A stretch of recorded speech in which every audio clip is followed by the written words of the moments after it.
Bismillahirrahmanirrahim. Assalamualaikum warahmatullahi wabarakatuh.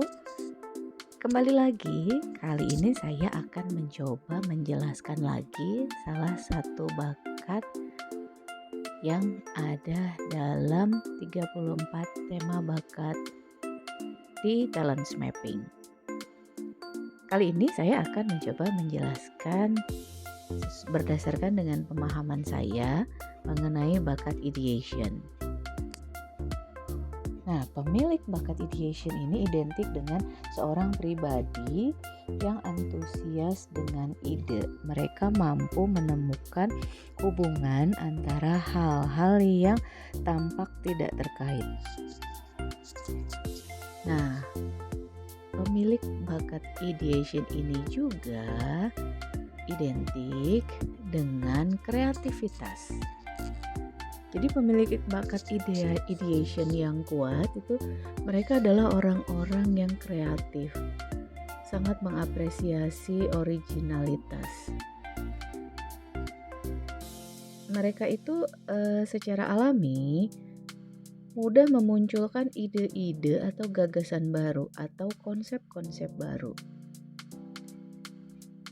Apabila mereka melihat benda atau situasi atau permasalahan, biasanya tidak menerima apa yang dia lihat saja, tapi secara alami itu nantinya terstimulasi untuk memunculkan perspektifnya sendiri. Jadi mereka itu punya perspektif yang berbeda. Nah, perspektif tersebut ini muncul secara spontan. Idenya deras mengalir, terkadang tidak mengalir dalam segala hal, tapi bisa saja dalam suatu urusan tertentu. Nah, ini yang nanti bisa menarik untuk digali. Jadi mereka adalah kreatifnya secara spontan dan bisa memberikan perspektif atau gagasan-gagasan yang baru. Mereka punya sense yang alami untuk berinovasi, kemudian mereka juga bisa berinovasi dari pendekatan-pendekatan suatu masalah. Jadi mereka pintar berinovasi, banyak sekali ide-idenya. Nah, kemudian setelah mereka bisa memunculkan pikiran baru, kemudian gagasan baru atau konsep baru, mereka terdorong untuk bagaimana sih melakukan gagasan-gagasan tersebut. Ada yang dieksekusi, ada juga yang senang membuat rumusan, rancangan atau blueprint, meski tidak harus direalisasikan. Nah, biasanya pemilik bakat ideation yang kuat ini memiliki kebutuhan. Apa saja sih kebutuhannya? Mereka butuh kebutuhan atau kebebasan untuk eksplorasi gagasan yang bermunculan. Apakah tujuannya untuk memperbanyak alternatif gagasan atau untuk eksplorasi mana sih ya gagasan yang realistis untuk dieksekusi. Jadi mereka butuh ruang kebebasan untuk eksplorasi. Kemudian mereka itu butuh support dari lingkungan sekitar. Karena pemilik bakat ideation ini biasanya banyak sekali ide-ide yang menari-nari di pikiran mereka untuk melakukan atau menemukan suatu gagasan. Tapi tidak semua orang bisa mengerti atau memahami gagasan-gagasan mereka itu. Jadi mereka butuh support dari lingkungan sekitar. Nah, untuk bakat ideation ini biasanya cukup mudah dikenali karena mereka terlihat kreatif, terutama apabila anak-anak dengan banyak ide-ide atau banyak sekali imajinasi ini sangat terlihat. Nah, pemilik bakat ideation yang kuat dengan gagasan-gagasan mereka yang sangat luas, tapi ada juga hal-hal yang harus diantisipasi. Misalnya harus ada diusahakan memiliki batasan-batasan gagasan atau batasan-batasan dari ide. Salah satunya misalnya batasan etika ataupun moral, karena ide ini sangat banyak dan sangat luas. Contohnya adalah ide ketika ingin berekspresi. Contohnya adalah berekspresi ketika ingin berpakaian ataupun berekspresi hal lainnya. Itu tetap diusahakan ada batasan etika ataupun bahasa atau batasan moral. Kemudian ada baiknya pemilik bakat ideation ini fokus pada, bukan ada baiknya tapi mereka seringnya suka fokus pada ide tanpa realisasi. Nah, jadi nanti bisa diantisipasi. Bagaimana sih cara mengembangkan bakat atau dorongan bakat ideation yang sudah dimiliki ini? Cara mengembangkannya, karena ide-idenya itu banyak sekali, kita bisa pilih ruang lingkup ingin kreatifnya dalam bidang apa. Jadi bisa difokuskan ruang lingkupnya ingin kreatif dalam bidang apa. Jadi nanti kita bisa maksimalkan di bidang tersebut, maksimalkan potensi ideationnya di bidang tersebut dengan menambahkan skill, kemudian menambahkan knowledge, jadi bisa lebih produktif. Ideationnya itu disalurkan jadi lebih produktif. Kemudian biasakan untuk melatih atau mengasah kemampuan agar bisa semakin mengeluarkan konsep-konsep yang bagus. Contohnya terlibat dalam momen brainstorming, kemudian memperluas gagasan. Jadi ketika sudah mengasah, ini kita dapat akhirnya memiliki konsep-konsep yang sangat bagus. Lalu kemudian bisa sering mencari informasi, referensi, komparasi, memperbanyak bahan sehingga pikiran itu menjadi rajin dan semakin cerdas ketika banyak referensi-referensi untuk menuangkan ide-ide tersebut. Atau bisa juga cara mengembangkannya dengan menemukan metode sistematis untuk mengolah ide menjadi karya nyata yang bisa dinikmati oleh orang lain. Misalnya dengan design thinking.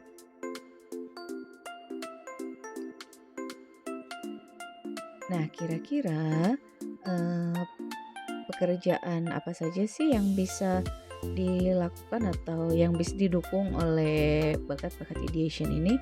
Contohnya bisa menjadi seorang marketing, advertising, wartawan, product developer karena mereka itu idenya banyak sekali, atau juga product design. Nah, lalu potensi kekuatan apa saja sih yang bisa digunakan atau yang bisa didapatkan ketika memiliki bakat ideation ini? Yang pertama adalah bisa menjadi creator contohnya. Apabila memiliki bakat ideation kemudian didukung dengan bakat responsibility dan fokus, mereka mampu mengubah ide menjadi karya nyata. Atau bisa juga menjadi desainer dengan bakat ideation yang kuat, kemudian analytical, mampu menggambarkan suatu ide, mencari rancangan yang terperinci. Atau bisa juga menjadi marketer. Apabila contohnya pemilik bakat ideation ini memiliki bakat significance kemudian strategik, mereka mampu menghasilkan cara kreatif untuk mempromosikan sesuatu. Nah, bagaimana apabila ideationnya lemah? Apabila memiliki bakat ideation yang lemah atau urutannya paling bawah atau terbawah, biasanya gagasan-gagasan baru itu tidak langsung muncul secara alami.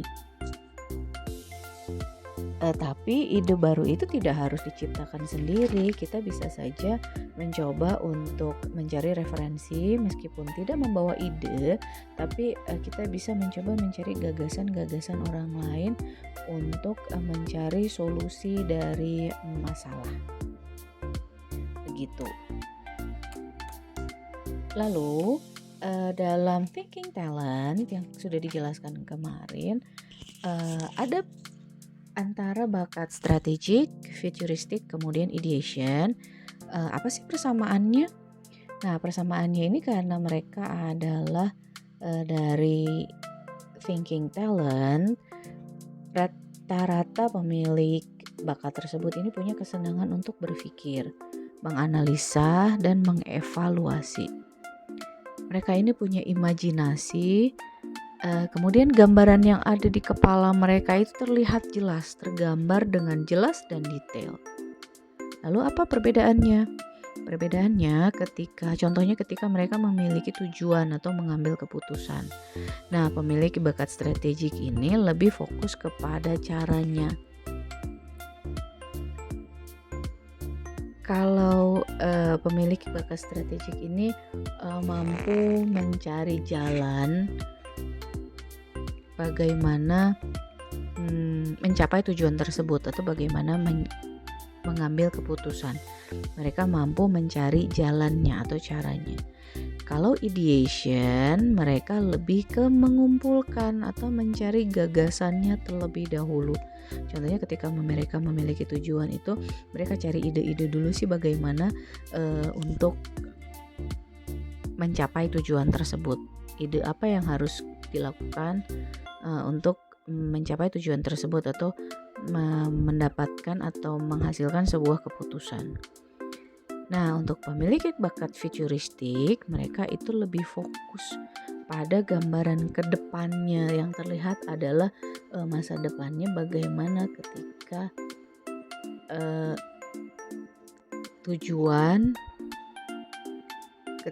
tujuannya sudah tercapai ataupun akan tercapai atau ketika mengambil suatu keputusan.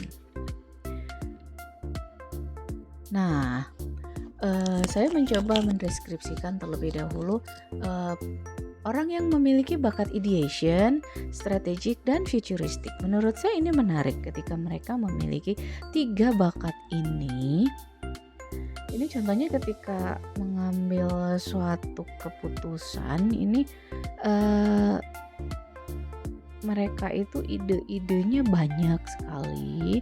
Kemudian mereka bisa mencari jalan atau cara mana sih yang terbaik untuk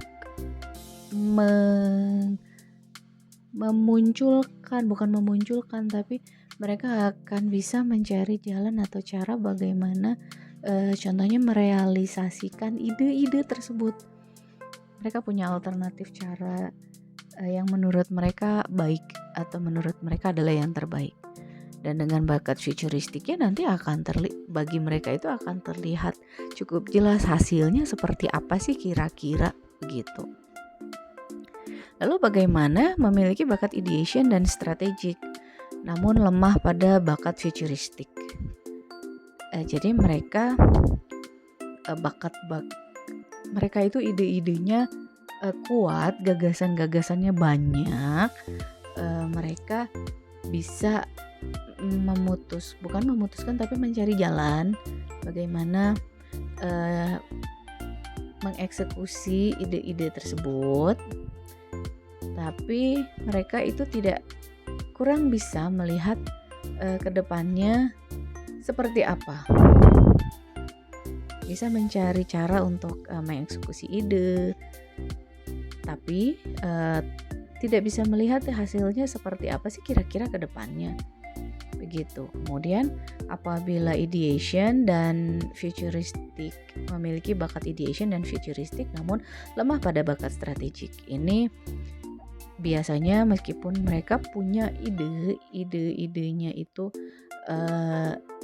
banyak dan jelas terlihat tergambar, kemudian setelah itu mencoba ke depannya tuh sudah mengerti idenya ini akan jadi seperti ini, kira-kira akan jadi seperti ini, tapi mungkin mereka akan struggle untuk bagaimana sih mencari atau bagaimana tapi bagaimana sih mencari jalan supaya ide-ide itu muncul seperti yang diharapkan nantinya ke depannya. Kira-kira seperti itu. Baiklah, begitu sedikit pemahaman saya mengenai bakat ideation, dan terima kasih, semoga bermanfaat. Apabila ada yang ingin didiskusikan seperti biasa, boleh untuk silahkan berkunjung ke kolom komentar. Terima kasih. Wassalamualaikum warahmatullahi wabarakatuh.